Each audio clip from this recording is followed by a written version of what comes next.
Story number 1.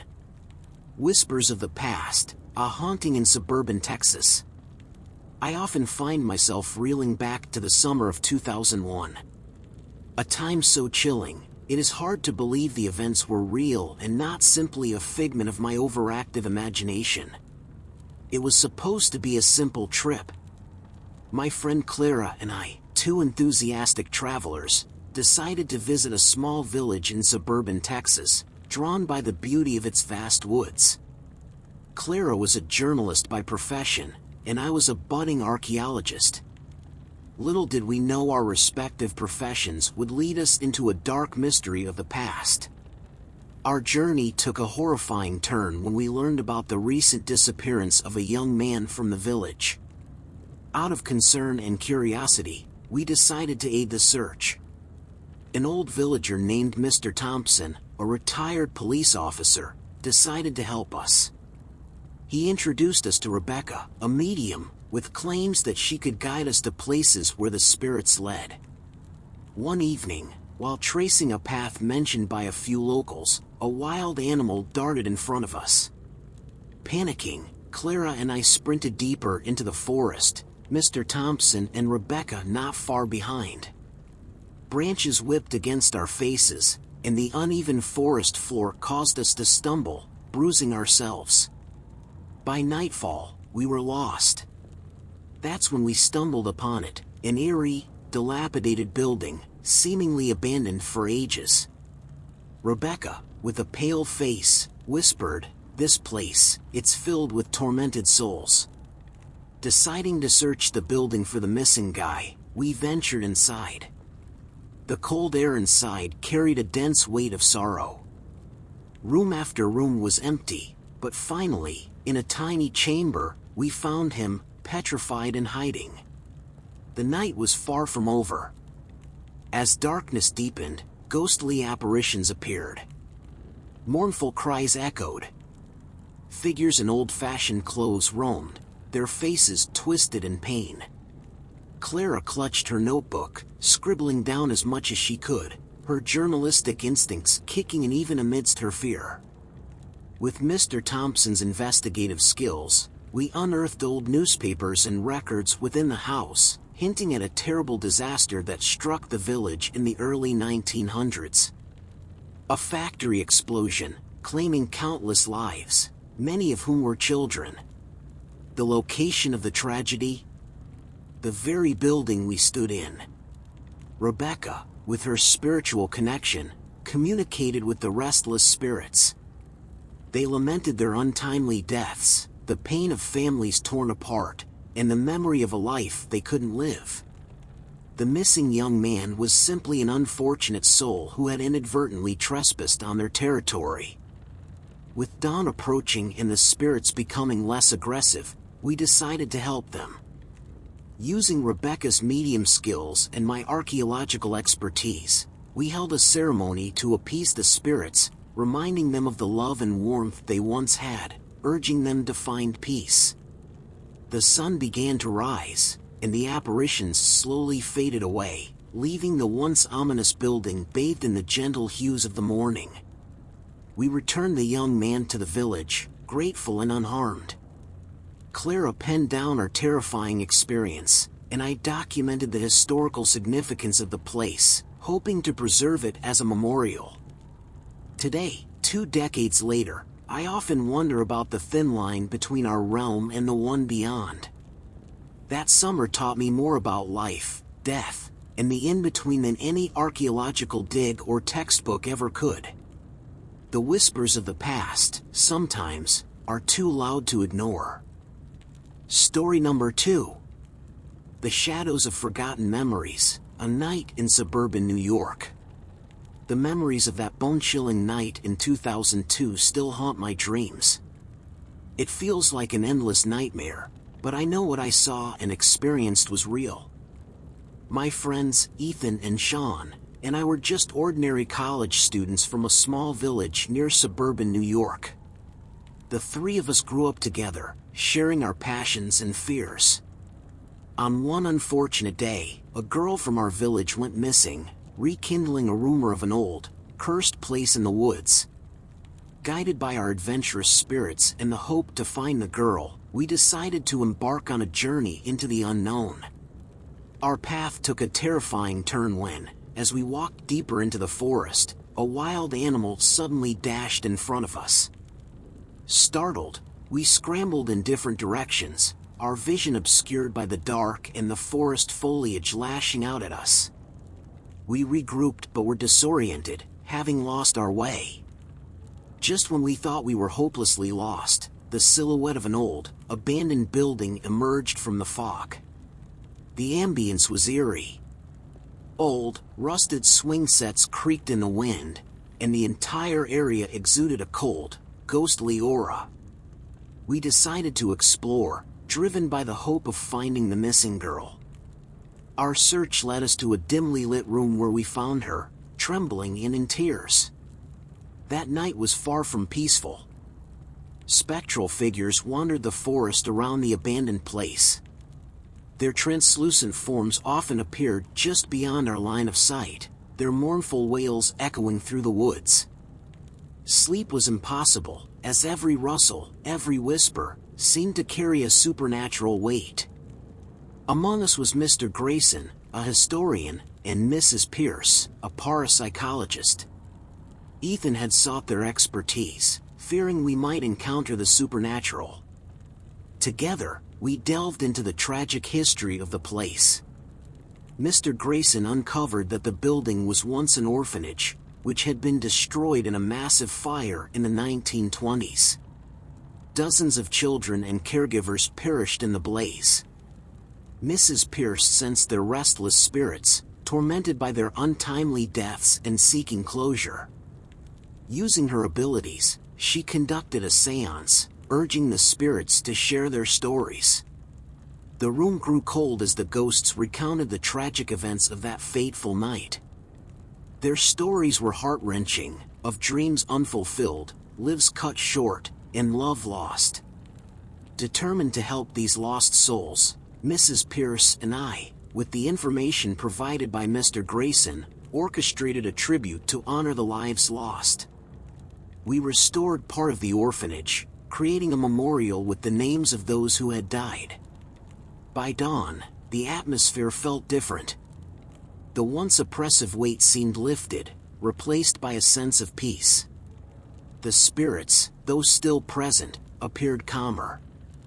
We returned the girl to our village, her memories of the night forever etched in her mind. As for Ethan, Sean, and me, we had faced our deepest fears and emerged stronger. Now, 2 decades later, I often reflect on that night and the spirits we encountered. Their stories remind me of the fragility of life and the importance of remembering and honoring the past. The echoes of their lives serve as a testament to the indomitable human spirit and its eternal quest for peace. Story number 3. Echoes of Despair, the haunting of suburban Los Angeles. When I look back at 2003, it's hard to shake the chilling memories that grip my heart. To this day, I feel the piercing eyes of the past watching me. I was a high school senior then, and together with my friends, Mia, Jake, and Cassie, we formed a close-knit group, always up for adventures.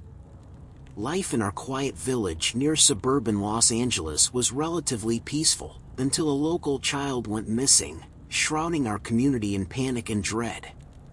One fateful evening, driven by a mixture of concern and youthful bravado, we decided to search the woods. Just as we were deep in discussion about where the child might be, a wild animal, perhaps a coyote, darted across our path. Startled, we ran helter-skelter into the dense woods. As branches clawed at our faces and rocks tripped us up, we lost our bearings. Emerging from the thicket, we found ourselves facing an imposing, long-abandoned building. Its walls, though dilapidated, seemed to whisper tales of sorrow and anguish. With hope and trepidation, we ventured inside, and in a dimly lit corner, we found the missing child, wide-eyed and terrified. But our relief was short-lived.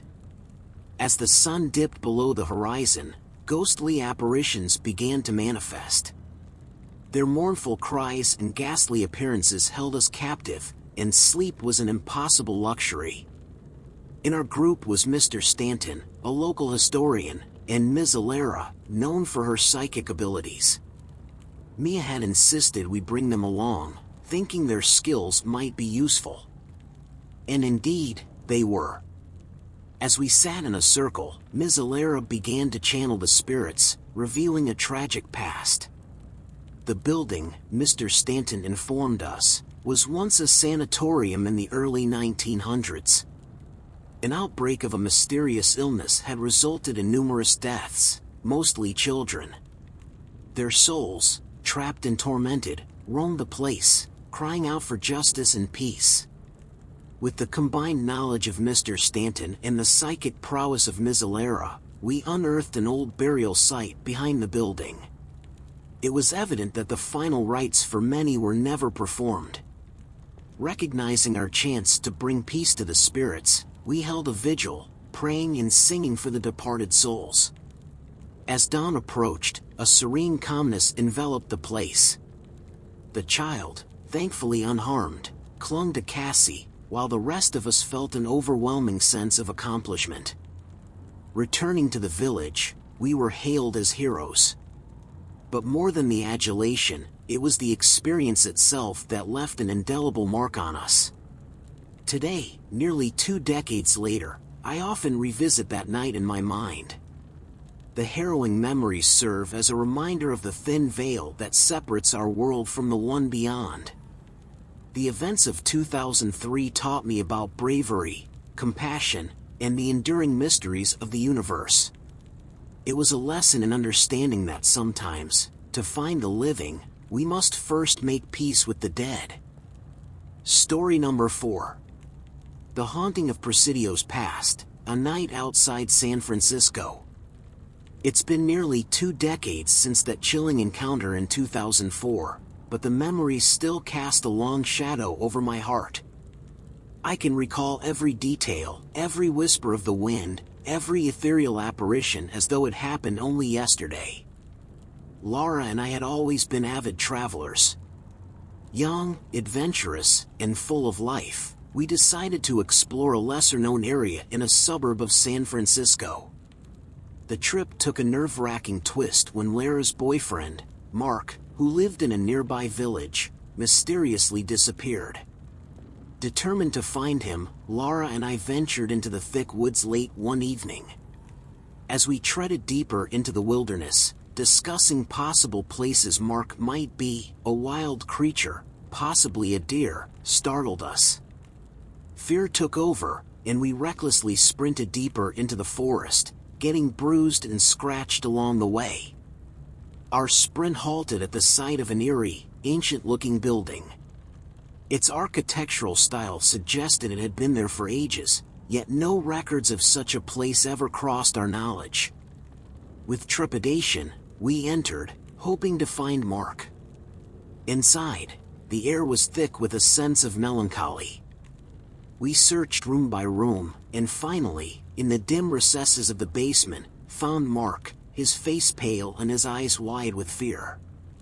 But the real terror began when night completely enveloped the forest. Phantom figures lurked at the periphery of our vision, mournful wails echoing through the desolate corridors. The air was cold, filled with despair and sadness.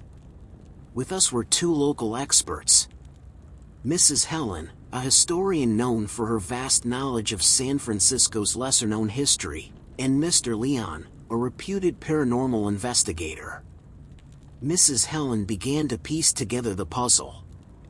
The building, she discovered, was a former sanatorium from the early 1900s. Many patients, she explained, had succumbed to a particularly virulent strain of tuberculosis, their spirits never finding peace. As Mr. Leon set up his equipment, trying to communicate with the restless entities, we learned of the pain, despair, and longing that bound them to this realm. The spirits conveyed tales of sorrow, of lives cut short, and dreams left unfulfilled. Determined to help, we with guidance from Mrs. Helen and Mr. Leon, conducted a ritual to release the spirits, allowing them to finally find the peace that eluded them in life. By dawn, the haunting cries had ceased. The oppressive atmosphere had lifted, replaced by the golden rays of the morning sun. Mark, though traumatized, was physically unharmed. The three of us returned to the village, our story sounding more like a horror film script than a real-life experience. But we knew the truth. Even today, as I walk the busy streets of San Francisco, I often think of that night, the spirits we encountered, and the lessons they imparted. It serves as a poignant reminder of the mysteries that lie just beyond our understanding, and of the fragile boundary that separates the world of the living from the realm of the departed. Story number 5. Dark Secrets of the Miami Suburbs, a Night to Remember. Every time I close my eyes, the haunting events of 2005 come rushing back, as vivid as they were the night they unfolded. I was studying at a college near the Miami suburbs at the time. Two close buddies of mine, Alex and Raphael, shared my penchant for adventure. One evening, the news of a local girl's disappearance spread like wildfire. We couldn't just sit by, knowing we might be able to help. The woods near our village always had an ominous aura after dark, but that night, as we ventured deeper, the atmosphere was particularly eerie. Our conversation was abruptly halted when a wild animal, perhaps a bobcat, sprang out in front of us. Panic set in, and we dashed further into the woods, unaware of the direction we were heading in. The moonlight barely filtered through the dense canopy, and we found ourselves bloodied by unseen branches and tripping over hidden roots. That's when we stumbled upon it, an old, dilapidated building hidden among the trees, its once grand stature now overtaken by nature. The air was thick with an unsettling silence. Mustering courage, we decided to search the place for the missing girl. Room after room, our search seemed fruitless, until Raphael heard a faint sob. Following the sound, we found the girl, trembling and in shock, in what appeared to be an old storage room. But our ordeal was far from over. As the night deepened, the woods and the old building came alive with phantoms. Shadowy figures darted among the trees, and heart-wrenching cries echoed around us. Sleep was out of the question. We took turns keeping watch. Two locals, Dr. Marquez, an anthropologist, and Ms. Linda, a spiritual healer known for her deep connection with the otherworld, had joined us in our search. Dr. Marquez began uncovering the tragic past of the building. It was, in its heyday, a sanatorium. However, a severe epidemic had broken out in the early 1900s, wiping out many patients before they could be evacuated. Ms. Linda, sensing the anguish of the trapped souls, communicated with them.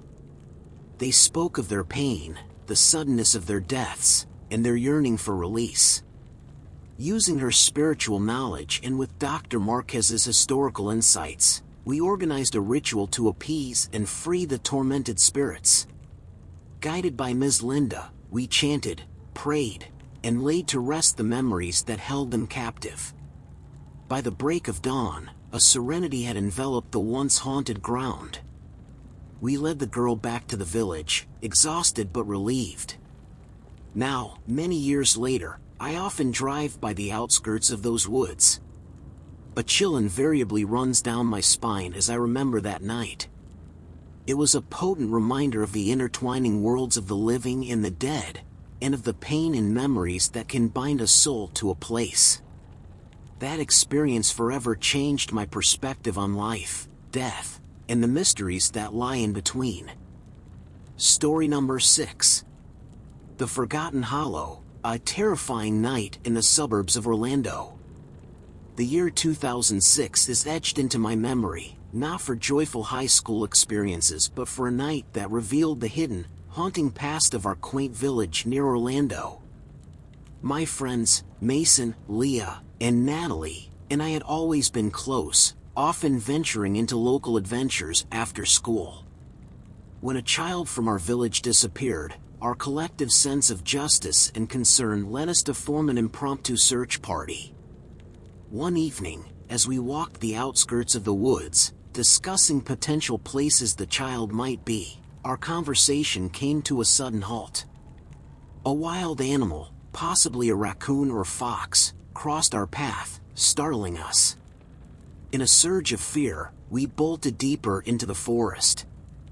The darkness closed in, and we were soon lost, each step forward leading us into the grasp of a sinister presence. Suddenly, we came upon an old, decrepit building, almost consumed by nature but still standing defiantly against the passage of time. Whispered legends among village elders hinted at an old establishment, but none had ever ventured close enough to confirm its existence. Believing the child might have sought refuge there, we ventured inside. The atmosphere was heavy, suffocating. As we searched, a muffled cry led us to a room where the child was hiding, visibly shaken. However, as night fell, the real horror unveiled itself.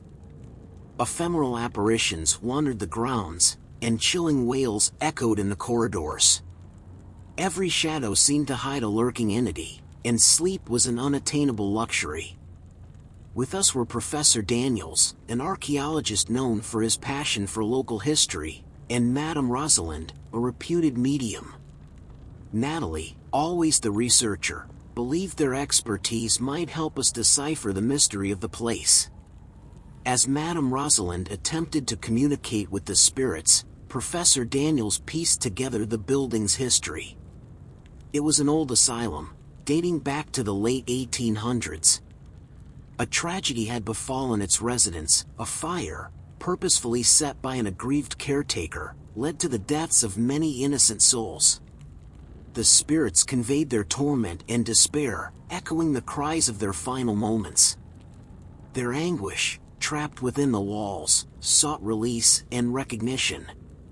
Madame Rosalind, channeling her energy, orchestrated a ritual, urging the spirits to share their truths and seek liberation. With Professor Daniels' historical accounts, we paid homage to the lives lost, hoping to give them the peace they so desperately sought. The first light of dawn painted the sky as the weight of the haunting eased. The spirits, though still present, seemed more at peace, the building less foreboding. We returned the child to the village, heroes in the eyes of the locals. Yet the four of us knew the weight of the truth we carried. Now, years later, whenever I pass the edge of those woods, a chill runs down my spine. The events of that fateful night in 2006 forever altered my perception of life, death, and the unseen forces that lie in between. The memories are a haunting testament to the sins of the past and the spirits they leave behind. Story number 7. Specters of Sin City suburbs, the night I can't forget. Las Vegas, the city of lights and dreams, hides many secrets. But none as chilling as what I experienced in its suburban outskirts in 2007. My best friend, Eliza, and I, drawn to the allure of the city, decided to explore beyond its glittering facade. On hearing about Eliza's boyfriend, Josh, going missing near a wooded area, our sense of adventure intertwined with concern, leading us towards the unknown. As we trudged deeper into the woods, talking and speculating about where Josh could be, a sudden rustling startled us. An animal, maybe a coyote, darted out, causing panic to grip our hearts. Frightened, we fled deeper into the forest, the dense foliage mercilessly scratching and bruising us. Our frantic escape halted when we stumbled upon a decaying edifice. It looked out of place, far removed from the glitz and glamour associated with Vegas. Its deteriorating walls hinted at long-forgotten tales and memories. Hoping to find Josh, we ventured inside. The suffocating silence was broken by faint whispers and occasional soft sobs. To our relief and horror, we found Josh in a dilapidated room, shaken to his core. The true terror, however, began when the sun disappeared, surrendering the night to spectral entities. The once silent building now echoed with haunting cries and ghostly apparitions. They lurked in shadows, their mournful eyes watching us, their stories begging to be told. Accompanying us on this ill-fated trip were Mr. Frederick, an historian known for his vast knowledge of Vegas's lesser-known past, and Miss Luna, a psychic medium. Eliza, fearing the worst and knowing the legends of haunted sites around Vegas, insisted we bring them along. Piecing together scraps of old news articles and documents found in the building, Mr. Frederick shed light on the history of the place. It was an old and during the gold rush era, where a deadly altercation over gold claims had resulted in a tragic massacre. Miss Luna, using her ethereal connection, began communicating with the spirits. They spoke of betrayal, of dreams turned to nightmares, and of a night of bloodshed that bound them to the forsaken place. Hoping to free the trapped souls and bring them peace, Miss Luna conducted a séance, with Mr. Frederick providing historical context, ensuring the spirits knew they were heard and remembered. As dawn painted the horizon, the oppressive air lifted. The spirits, their stories acknowledged, faded into the light. Josh, though scarred by the ordeal, was unharmed. We made our way back to the city, the bright lights of Vegas in stark contrast to the dark secrets we had unearthed. Years later, the memories of that night still haunt me. While Vegas dances in its neon glow, I'm reminded of the shadows that lurk just beyond, of tales untold, and of the souls that wander, seeking solace. The events of 2007 are a testament to the fact that sometimes, the brightest lights cast the darkest shadows. Story number 8. Whispers from Waipahu, the haunting in the suburbs of Honolulu. The vibrant hues and serene beaches of Honolulu often paint a picture of paradise. But for me, there's a shade of darkness that looms over a certain part of its suburb. The events of 2008 still echo in my mind, a chilling reminder of the night my friends and I faced the unknown. Kai, Malo, and I were inseparable. Students of the same college, we had grown up listening to the local tales and legends. But when a girl from our village disappeared, those tales suddenly became all too real. One evening, we set out towards the woods, armed with flashlights and a determination to find her. Our chatter was abruptly interrupted when a wild boar, common in Hawaiian forests, charged past us. Instinctively, we ran deeper into the forest, the terrain cutting and bruising us with each step. Lost and disoriented, we stumbled upon an old, overgrown establishment. The weight of its forgotten past pressed heavily on our souls. Deciding to search for the girl there, we cautiously entered. Hours of searching led us to a dimly lit room. There she was, the missing girl, more terrified than we'd ever seen anyone before. But the real ordeal began when darkness fully took over. Ethereal figures began to manifest, each echoing cries of pain and sorrow. Shadows danced on the walls, and whispers filled the corridors. The boundary between reality and the supernatural blurred. With us were Mrs. Leilani, a historian known for her studies on ancient Hawaiian legends, and Mr. Kimo, a spiritual healer and medium. Kai, ever the planner, thought their expertise would help should we encounter anything supernatural. Mrs. Leilani began unraveling the story of the place. It was an old retreat, popular in the early 1900s. However, a catastrophic event, a combination of a storm and a landslide, had trapped and killed many guests. Their spirits, restless and anguished, were bound to the place, reliving their final moments. Mr. Kimo, connecting with the spirits, learned of their longing to be remembered and to have their stories told.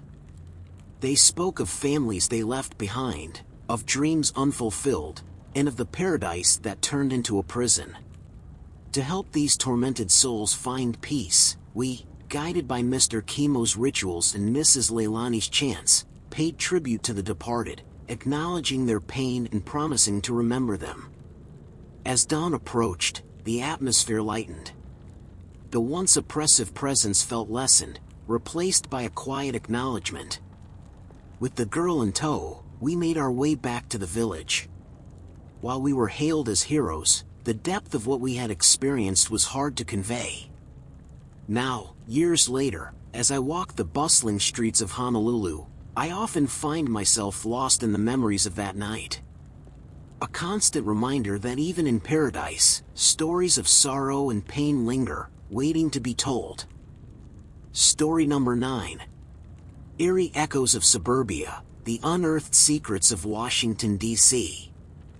The year 2009 casts a haunting shadow in my memory. Though a decade has passed, the spectral encounters of that year, deep in the suburbs of Washington, D.C., remain vivid.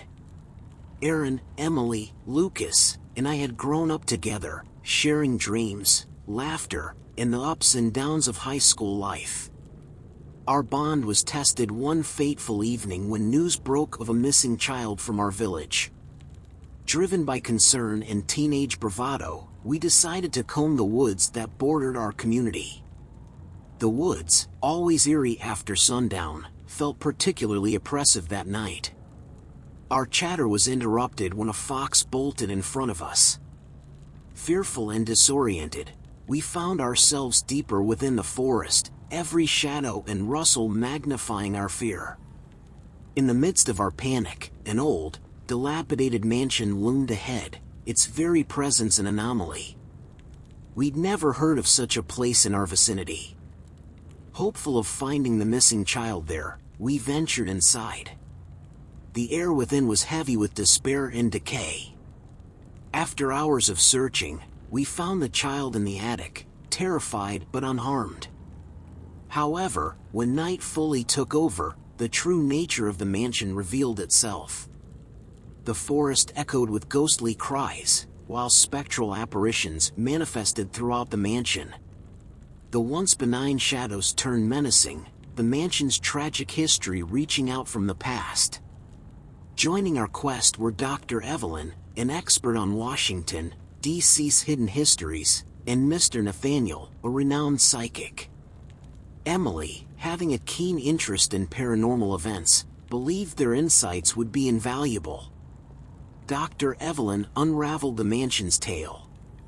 It belonged to a wealthy family in the 1800s, but a tragic fire, ignited by a vengeful servant, had consumed its occupants. Their spirits, bound by the anguish of their sudden demise, roamed the mansion and surrounding woods. Mr. Nathaniel, channeling his psychic abilities, communicated with the spirits. Their stories of love, loss, and betrayal painted a poignant picture. They yearned for their tale to be known, to be acknowledged. In a bid to free the trapped spirits, we held a vigil, led by Mr. Nathaniel's rituals and Dr. Evelyn's historical chants. We paid homage, acknowledging their existence and tragic end. As the first light of dawn crept into the sky, the mansion and woods felt transformed. The malevolent air lifted, replaced by a somber tranquility. Returning the child to our village, we were greeted as heroes. But the accolades couldn't erase the weight of the night's events. Today, as I traverse the bustling streets of Washington, D.C., my thoughts often drift back to that night. It serves as a haunting reminder that behind the facade of the present, the past lingers, waiting for its stories to be told. Story number 10. Shadows of the Windy City, a chilling encounter in the Chicago suburbs. Even after a decade, the unnerving memories of 2010 linger. Though the Chicago skyline evokes stories of innovation and grandeur, its suburbs hold tales of a darker, more spectral kind. My friend Sophia and I, bitten by the wanderlust bug, chose the picturesque Chicago suburbs for our summer vacation. Our tranquil trip took a dark turn when we heard about a young man, Mike, missing from a local village. Driven by concern and a sense of adventure, we decided to venture into the woods to help search. The dense canopy above and the enveloping darkness below made the woods seem like a maze. Our determination wavered when a swift-moving deer startled us. In our panic, we ran blindly deeper into the woods. The ensuing cuts and bruises were nothing compared to the ominous structure that soon loomed in front of us, an old, forgotten mansion, tainted by time. Hoping to find Mike or a way out, we decided to explore. As we navigated its decrepit halls, a soft murmur led us to the basement. To our relief, we found Mike, dazed and frightened. But our relief was short-lived. As the night progressed, so did the paranormal activities around us. Disembodied voices, cold spots, and fleeting apparitions turned the mansion into a ground of haunting phenomena. The forest wasn't spared either, echoing with ghostly whispers and mournful wails. With us were Professor Jacobs, an urban historian fascinated with Chicago's less celebrated tales, and Mrs. Claire, a reputed medium. Sophia, a fervent believer in the supernatural, insisted they accompany us. Piecing together old newspapers and artifacts, Professor Jacobs traced the mansion's history to the early 1900s. It belonged to a wealthy businessman but was abandoned after a massive fire, the cause of which remained a mystery. Many had perished, unable to escape the raging inferno. Mrs. Claire, channeling her gifts, communicated with the spirits. They spoke of betrayal, unrequited love, and a vengeful act that led to the tragic fire. Their souls, tormented by the sudden tragedy, were anchored to the mansion, seeking solace. With a mix of historical chants and spiritual rituals, we held a vigil, paying respects and promising to share their stories, hoping to grant them the peace they yearned for. As the first rays of the sun pierced the horizon, the oppressive atmosphere lifted. The spirits, their stories acknowledged, seemed to recede into the background. Returning Mike to the village, we were hailed for our bravery. But the real weight of the night's revelations stayed with us. Now, as I walk the bustling streets of Chicago, the shimmering skyline occasionally gives way to the haunting memories of that summer night. It's a grim reminder that behind every city's facade, stories of pain, love, betrayal, and redemption await to be told. Story number 11. The Haunting of Beacon Hill, Unearthed Horrors of Boston Suburbia. Even a decade later, the memories of 2011 loom heavy.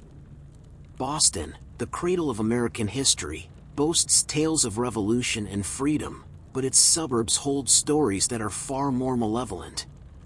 It all started when Tom, Alex, and I, fresh out of high school and full of bravado, decided to help in the search for a local girl who had gone missing.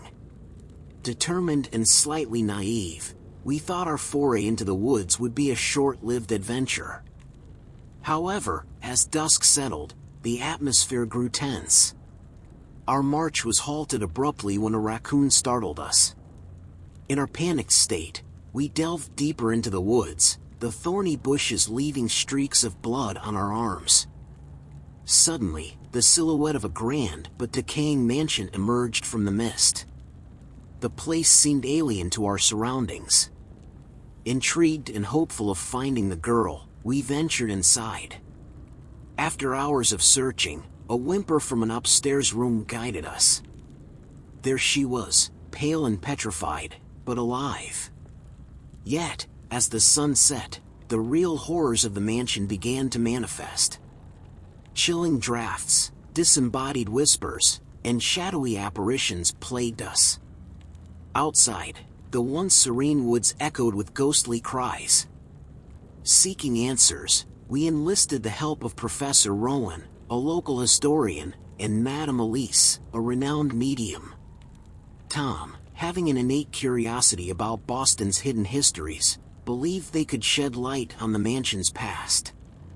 Piecing together fragmented records, Professor Rowan traced the mansion's roots to the late 1800s. It was home to a wealthy family but was abandoned after a tragic event. A grand ball held there ended in disaster when a fire broke out, engulfing the mansion and trapping its attendees. Madame Elise, channeling her psychic abilities, communicated with the lingering spirits. They spoke of unfinished business, of lives cut short, and of a night of festivity turned fatal. Their souls, trapped in anguish, were bound to the mansion.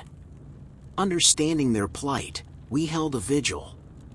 With Professor Rowan's historical insights and Madame Elise's spiritual guidance, we acknowledged the spirits, promising to keep their stories alive and praying for their eternal rest. As dawn approached, a calmness descended on the mansion. The restless souls, feeling heard and acknowledged, faded into the ethereal realm. Returning to the village with the girl, we were celebrated for our courage. Yet, the night's harrowing experiences left an indelible mark on us. Now, as I stroll through the streets of Boston, amidst its rich history and vibrant culture, my mind occasionally drifts back to that fateful night in 2011.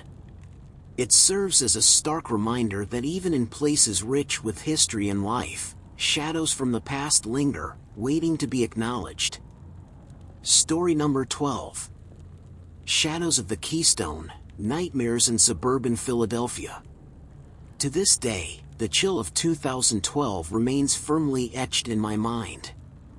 Philadelphia, renowned for its pivotal role in American history, has its own share of shadowy tales that often go untold.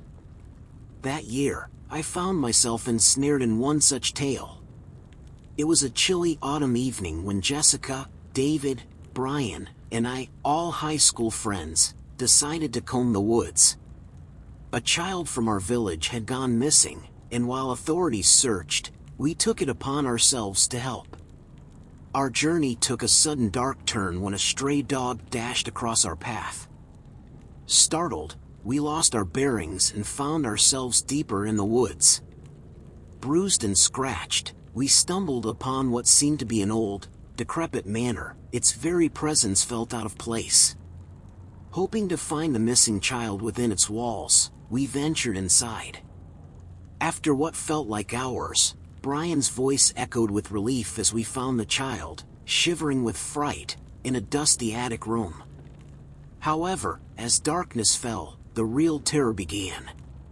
The serene woods echoed with eerie lullabies and ghostly apparitions began to manifest in the manor. We were trapped in a place where the line between the past and present blurred. Joining our ordeal were Mr. Harrison, a local historian with an interest in forgotten estates, and Mrs. Lydia, a well-known psychic. Jessica, having read about the manor in one of Mr. Harrison's books, believed their combined knowledge could guide us. Through dusty tomes and whispered voices, we learned of the manor's grim past. Built in the 1800s, it had witnessed a horrific tragedy, a ball, much like the one in Boston, but with a different disaster.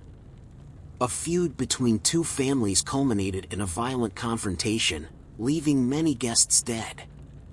Their spirits, filled with anger and sorrow, remained tethered to the estate. Mrs. Lydia, attuning herself to the spirits, conveyed their tales.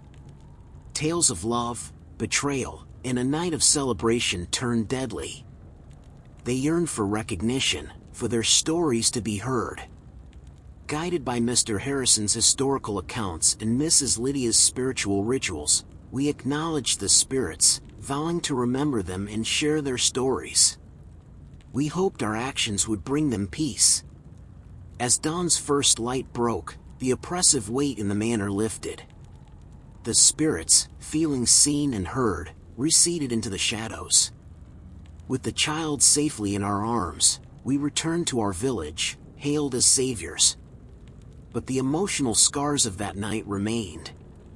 Now, as I walk the historical streets of Philadelphia, the tales of liberty and revolution occasionally give way to the haunting memories of that autumn night.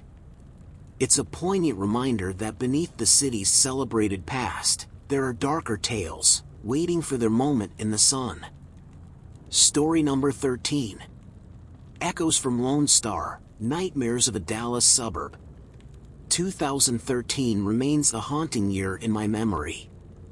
Dallas, the shimmering jewel of Texas, harbors secrets within its suburban sprawls that are often left untold. And I, along with my dear friend Eliza, unexpectedly became part of one such chilling tale.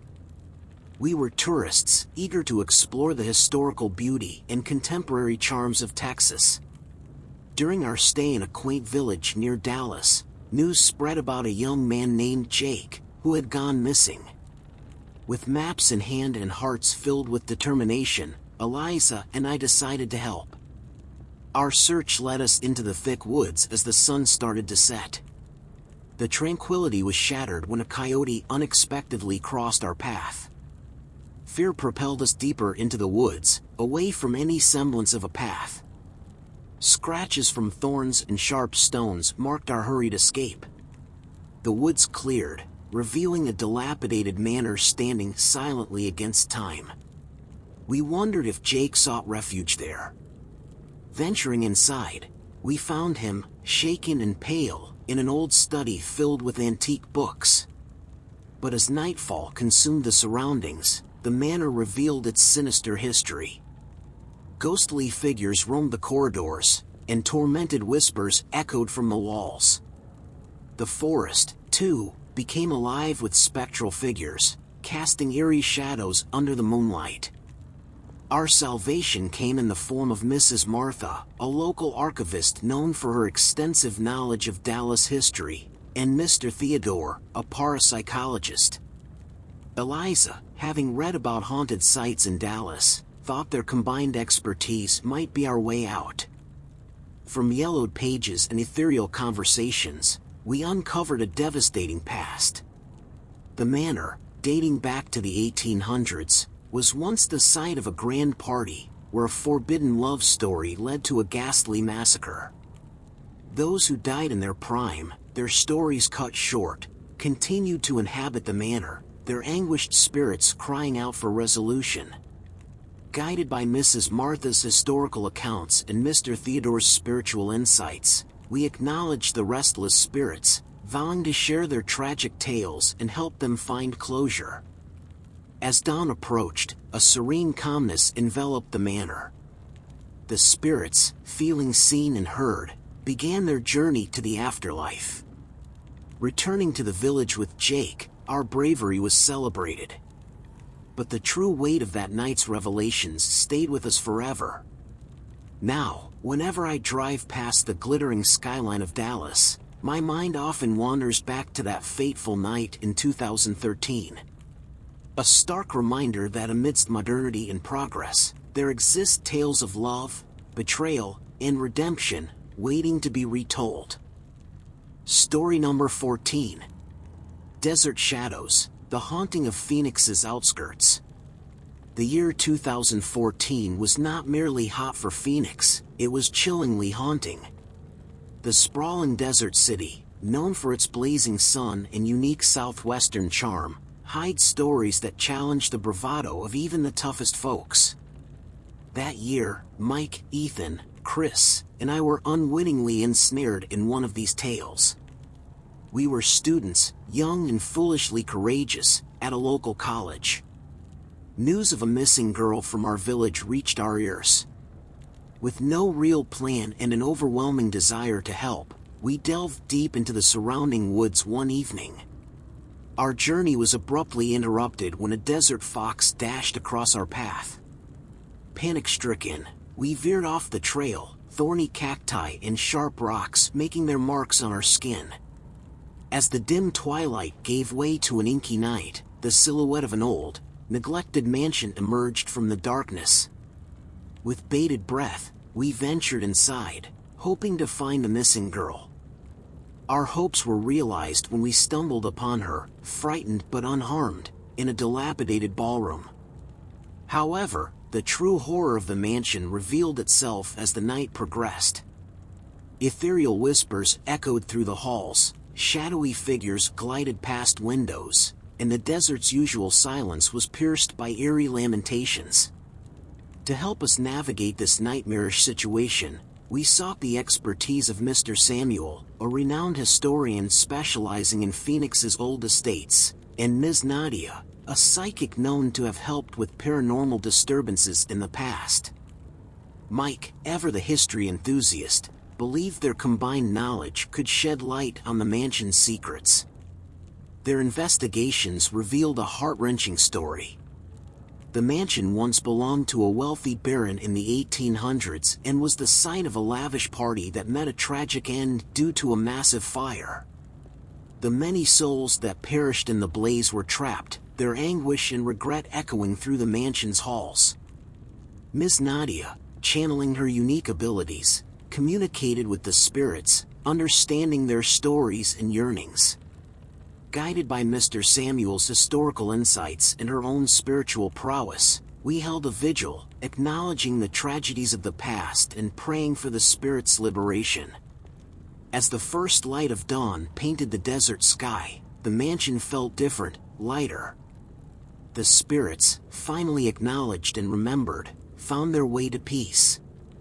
Our return to the village with the rescued girl was met with joy and relief. Yet, the haunting experiences of that night forever changed us.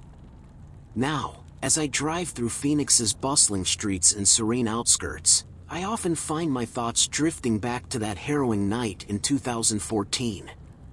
It's a potent reminder that amidst growth and modernity, old wounds and stories remain, yearning to be healed and told. Story number 15. Whispers of the San Diego Heights. 2015 was a time of turbulence for me.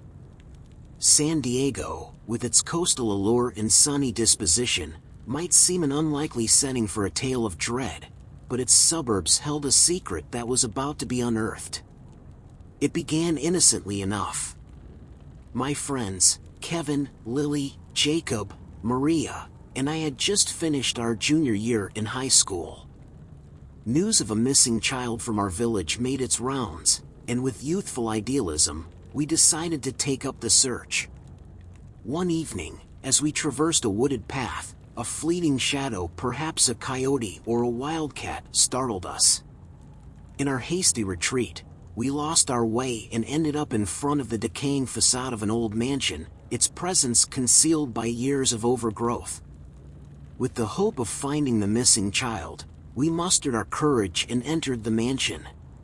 To our relief, we found the child, scared but safe, in a dusty, dimly lit room. But the mansion's eerie aura grew palpable as darkness settled. Apparitions of men, women, and children roamed its halls, their sorrowful moans echoing through the still night air. Sleep was out of the question. Every creak of the floorboard, every rustling of leaves outside, sent shivers down our spines. Desperate for understanding, we sought the help of Mrs. Clark, an elderly historian with vast knowledge of San Diego's past, and Mr. Bennett, a local paranormal expert. Through aged diaries and spectral communication, a chilling story unfolded. The mansion once belonged to a wealthy merchant in the late 1800s. A grand celebration held their turn to horror when a fire, sparked by an overturned lantern, claimed many lives. The souls of the victims, trapped in anguish, roamed the mansion, their stories lost to time. Our newfound allies guided us in conducting a candlelit vigil, acknowledging the pain of the trapped spirits, hoping to provide them some semblance of peace. As the first rays of dawn crept over the horizon, the tension that had gripped the mansion lifted. The spirits, having been seen and heard, found their release. Upon our return to the village, the reunion of the child with their family was a moment of profound joy, juxtaposed with the haunting memories of the night before. Today, when I drive past the scenic routes of San Diego, I often recall that surreal summer of 2015. It's a solemn reminder that every place has its stories, some filled with joy, while others, shrouded in sorrow and longing for closure.